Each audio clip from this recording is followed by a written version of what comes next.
President Biden today ignoring questions about 9 new tax evasion charges against his son, Hunter, including federal felonies. He's accused of spending millions of dollars on drugs, hookers, fast cars, just about everything except his taxes. It's no secret, of course, Hunter struggles with drugs, but the taxes were backfiled in 2020 when Hunter says he was sober, so he didn't pay his taxes while he was sober, is what the allegation is.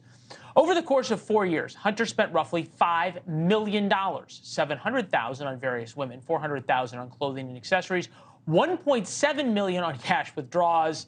Well, you can see the documents for yourself. To give you some perspective, on a per-day average, 2016 to 2019, Hunter would spend $500 a day on women, $272 a day on clothes and jewelry, and another 130 days on adult entertainment. That's every day, 365 days a year for 4 years.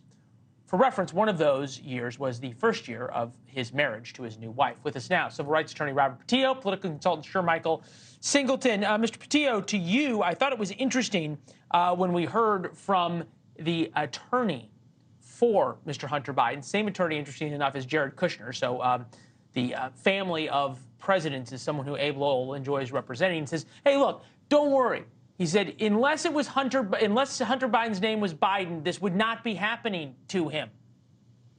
Do you really believe that? I actually do, because if we look at what has happened, this money was paid back to the federal government.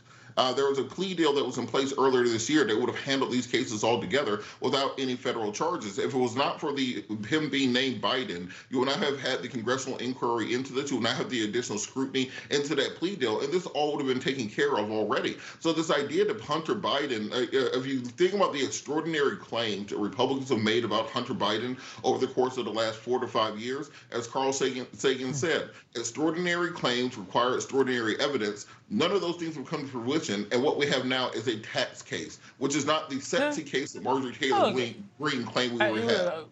We've established now that Hunter is the real victim, like O.J. will search for the real killers. But, Shermichael, I have to ask you on this. Robert makes a good point.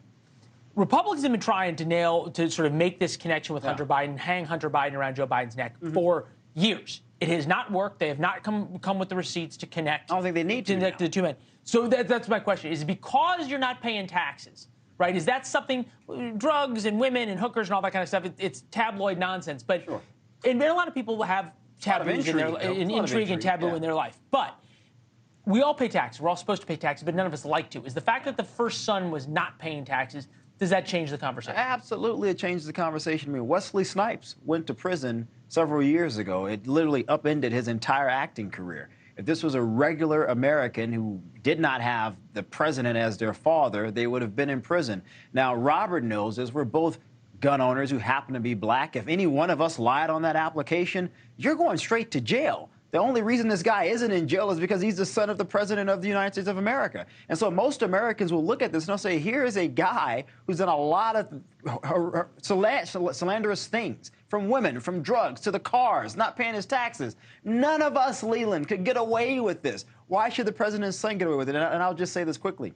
Republicans don't have to worry about drawing this connection to the president. The media will do that on their own, because I guarantee you when they go through jury selection, once this trial starts, MSNBC, CNN, all of those darlings of the left, as some like to call them, will ask the president, will ask the White House, what does the president have to say about this? And the White House will have to respond at some point. All right, you think this is going to go to trial, Robert?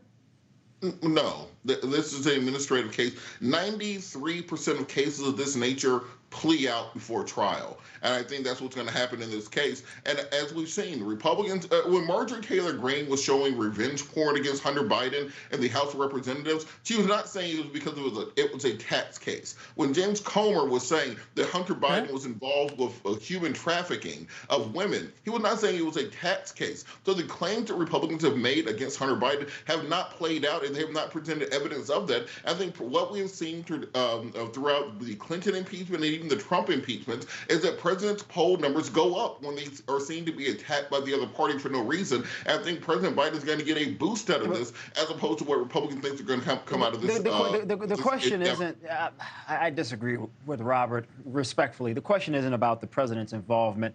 The question is the president's son getting special treatment because he's the son of the president of the United States? And for most people, they're going to look at that and say yes.